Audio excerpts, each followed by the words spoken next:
நம் எல்லோரையும் படைத்த ஏக இறையின் திருவருள் உங்கள் அனைவர் மீதும் பொழிவதாக. மாண்டவன் மீண்டு வந்து பேசுகின்றானே என்று சிலர் வியந்து நோக்கக்கூடும். நேற்று இலங்கை நேரப்படி நள்ளிரவு முதல் இந்த நிமிடம் வரை நான் நித்திரை கொள்ளவில்லை. அந்த விஷமச் செய்தியை கேட்டு ஆயிரம் பல்லாயிரம் அன்புள்ளங்கள் தொலைபேசியில் என்னை அழைத்து என் குரலை கேட்ட பின்புதான் நான் உயிரோடு இருப்பதை நிச்சயப்படுத்திக் கொண்டார்கள். அதிலும் சிலர் என் குரலை கேட்டதும் கதறி அழுததை கேட்டு என்னால் தாங்க முடியவில்லை. இத்தனை ஆயிரம் அன்புள்ளங்களை நான் பெற என்ன தவம் செய்து ஈன்றாளோ என் அன்னை என்று நான் நினைத்து கொண்டேன்.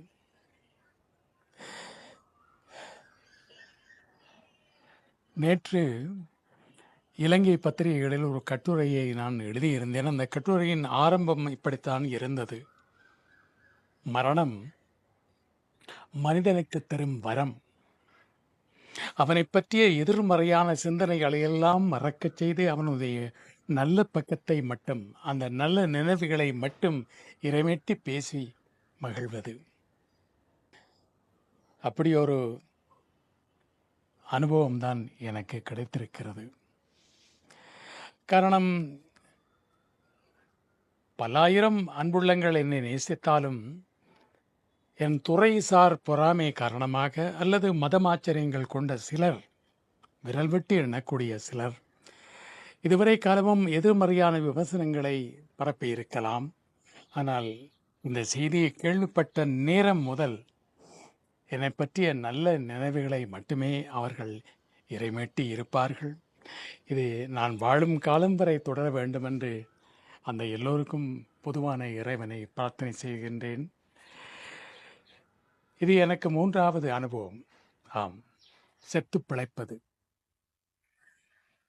முதல் அனுபவம் 1983ஆம் ஆண்டு இனக்கலவரத்தின் போது என்னையும் என் மனைவியையும் உயிரோடு கொளுத்தி எரித்து விட்டார்கள் என்ற வதந்தி இங்கு மட்டுமல்ல, தமிழகத்திலும் பரவி தமிழக பத்திரிகைகளிலும் கேரளத்து மலையாள பத்திரிகைகளிலும் வெளிவந்ததை என்னுடைய வானிலைகளில் வழிப்போக்கன் என்ற நூலில் பதிவு செய்திருந்தேன்.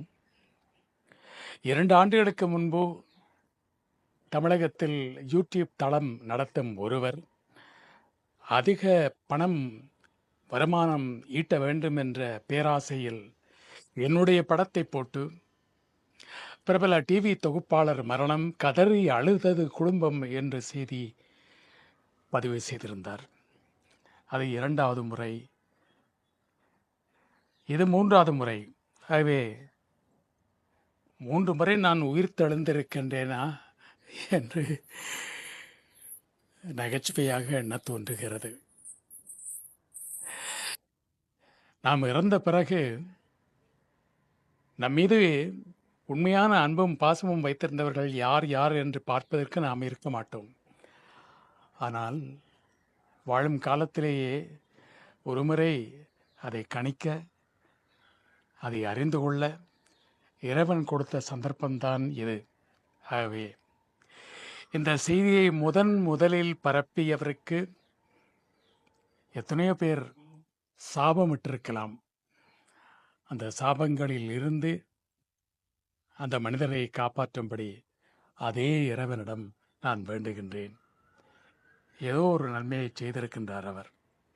ஆகவே அன்புள்ளங்களே, எனக்காக பிரார்த்தனை செய்த அனைத்து உள்ளங்களுக்கும் என்னுடைய நெஞ்சார்ந்த நன்றியும் வணக்கமும்.